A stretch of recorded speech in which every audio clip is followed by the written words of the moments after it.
金果菜啊，以前那个叫黄品楼嘛，宴会请客那个地方，它那个屋顶那个是被丹纳斯台风摧毁掉了。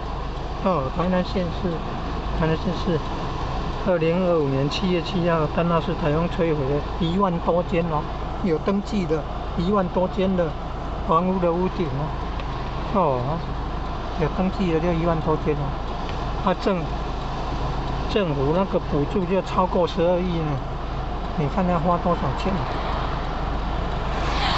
你看，这有艺术美感，变成那个果菜行，买菜来这边卖。下午好像12点以后才有卖嘛，哎，是12点以后还是？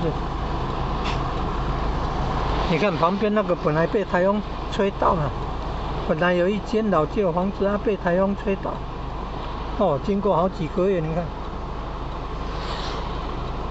才来处理的，早上看到来处理那个屋顶的里面的东西啊。